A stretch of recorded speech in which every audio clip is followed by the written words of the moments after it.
and welcome to Grace Episcopal Church. We're delighted that you're here for our first annual organ concert. And you've heard the words, right? We're delighted to present Thomas Mellan to you. And he's going to tell you all about the program. That's why there are no program notes, because he likes to share with you so that you know a little bit about what we do. So, Thomas.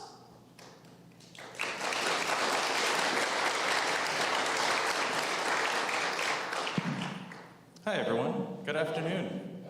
Thank you so much for coming out here, and you could be watching the Chiefs game, but here you are.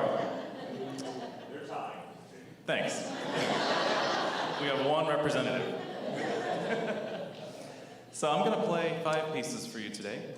I'm gonna start off with a couple pieces by 2 composers who were related. I'm going to start off with a piece by François Couperin, who's a French Baroque composer. He was an organist, one of the many musicians that worked for Louis XIV. Louis XIV kind of just invented jobs as he met musicians. He'd meet someone he liked and invented another court organist of this specific function. So François Couperin was one of those guys. But immediately after this roughly 8-minute piece by Couperin, I'm going to play a piece by Couperin, his uncle, Louis Couperin.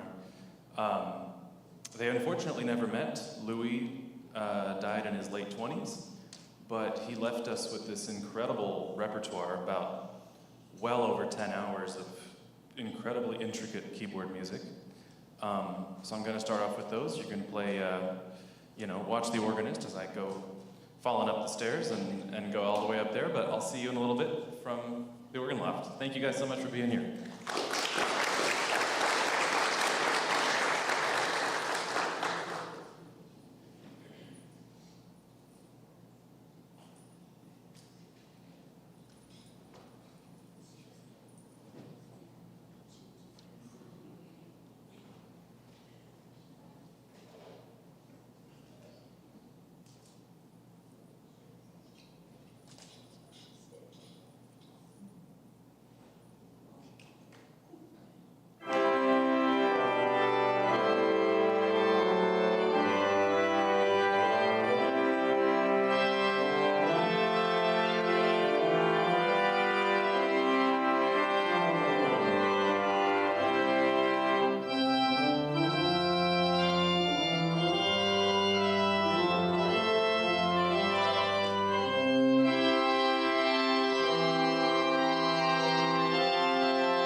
Thank you so much.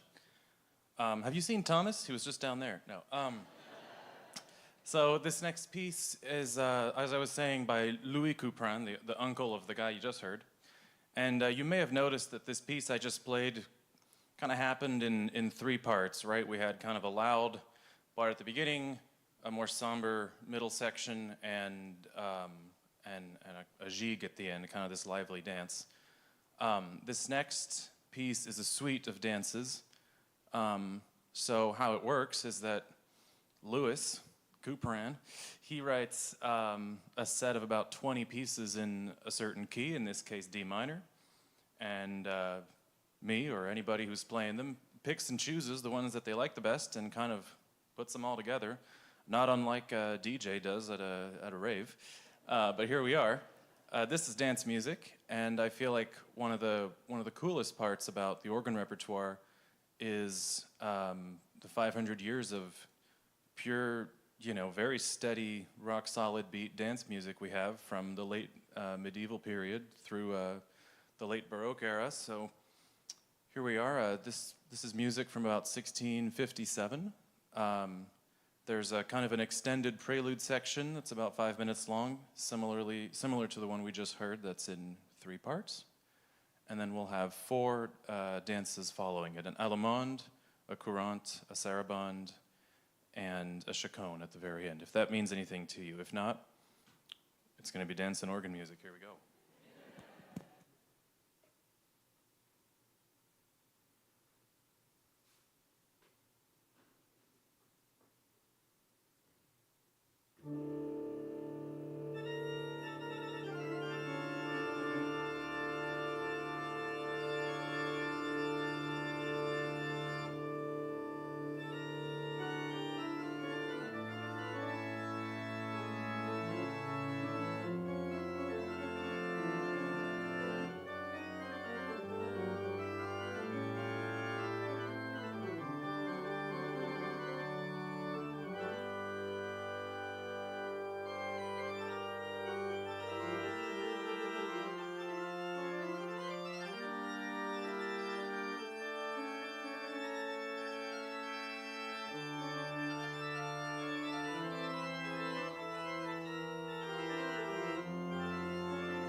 You know what I learned? So, the ritardando, the musical device with a funny Italian name, whereby, those of you in the choir that I see every week will know this, but the musical device where you slow down, presumably at the end of a piece, that's a 19th century idea. So it has taken every bone in my body to try and not slow down at the end of these Baroque pieces. I still can't quite pull it off. All right. Well, this next piece is, as Monty Python would say, something completely different. This next piece is by Russian composer Alexander Scriabin. Scriabin was a piano virtuoso from the early 20th century. He toured all over Europe. He was one of the greatest pianists of all time. He was classmates with Rachmaninoff, whom the name might ring a bell, except he had terrible grades, and you might see why in a minute. This piece that you're about to hear is his 9th piano sonata. It was written in the last few years of Scriabin's life. He died at the age of 43 in 1915. And he went a little crazy at the end of his life.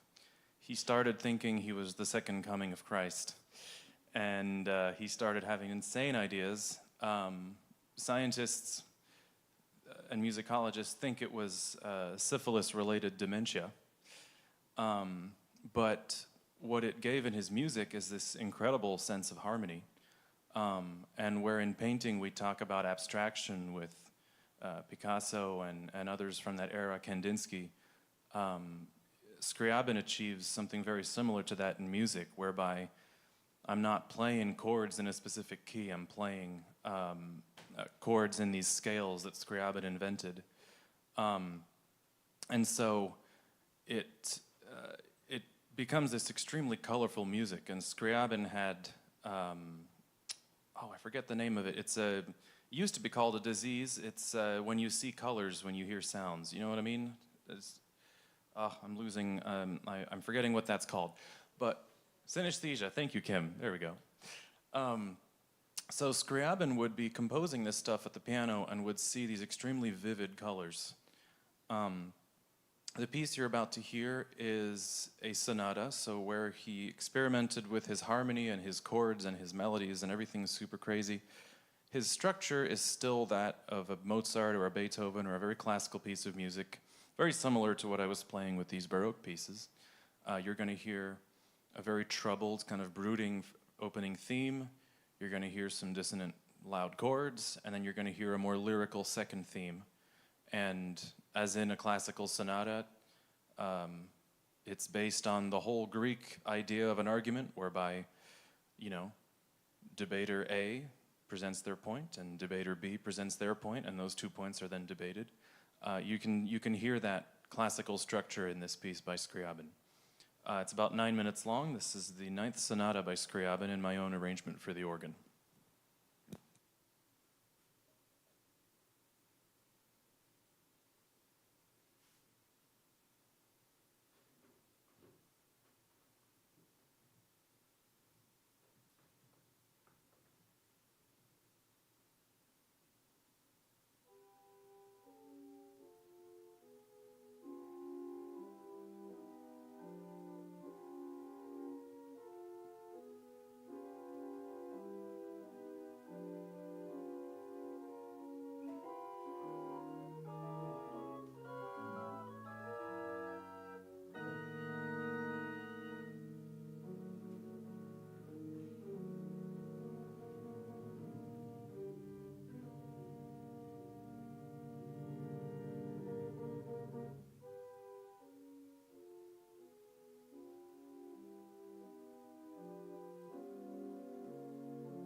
As he got older and older, he would play more and more music like that, and less music like Mozart and Liszt. Imagine that, a whole concert of just that. Well, thankfully for you, the next piece is by J.S. Bach. If you attend here, which I feel like most of you do, and we're all family by now, you know that I 96% of the time show up and play Bach for my preludes and postludes. But I wanted to take this opportunity to play for you one of my favorite pieces of the old JS. This is a fantasy and fugue in G minor, and it's about 12 minutes long, and normally it's a fantasy and fugue, right? So normally the fantasy would be the prelude of the church service, and then the fugue would be the postlude. But I want to take an opportunity to play them back to back for you because it's really magical that way. There's an interesting story behind this specific piece. Bach supposedly improvised the fugue on the spot for a job audition at a church in Hamburg, at the Jakobikirche. I got to play there about a year back, and of course I had to play this piece. And no, I still can't improvise like Bach just because I played that organ. But he didn't get the job, and we're not really sure who did. And if anyone knows, that'd be interesting, because here's the piece that Bach improvised. Imagine, you're hiring an organist, which you guys know a thing or two about, and he improvises this. Anyways, here's a really magical piece by J.S. Bach. It's about 12 minutes long. It's Fantasy and Fugue in G minor.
Thank you so much. That piece is awesome. This next piece is very much influenced by the piece you just heard. It was written, about 130 years later. This next piece is by a guy who's often called the second greatest German organ composer.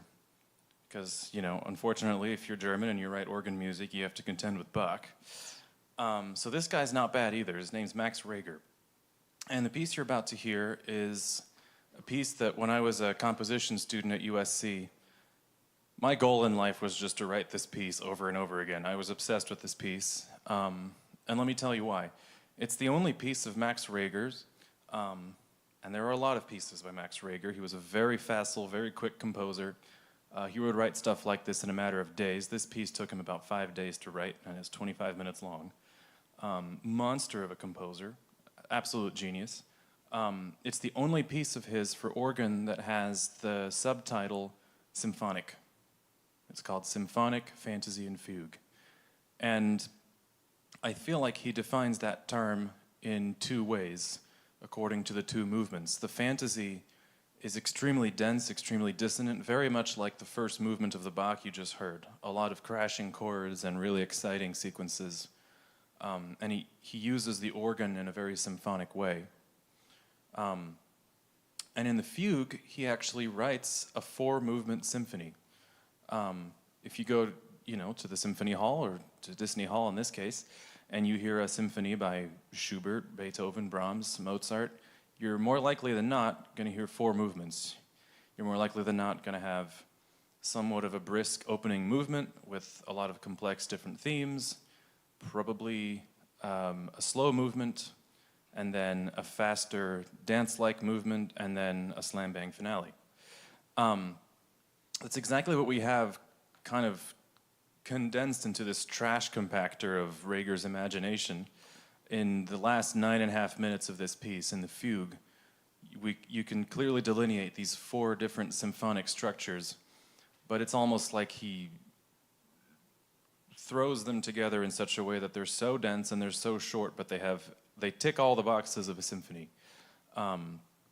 So it's almost like we're playing 2 symphonies back to back in the span of about 23 minutes.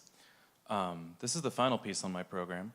And I'd just like to thank you all for being here today, and also for Grace Episcopal for being, I show up from the East Coast, and here we go. We have this congregation that feels like family. We have a priest that plays Liszt on the piano. What's that about? And choir rehearsals that feel more like a reunion, kind of like a fun hangout where we're actually way more productive than I've ever been in a choir rehearsal, and it's all with this family-like sense of community that that has really made me more whole as a person, and I can only be thankful for each and every one of you that hears me play on Sunday and does that whole thing all together. So thank you all so much. Here we go. Here's Max Reger's Symphonic Fantasy and Fugue.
thank you, Thomas, for a wonderful concert. I would like to invite all of you to come over to Baxter Hall right over there for some refreshments, a chance to meet Thomas, a chance to chat with him. So again, thank you for coming, and please join us over there.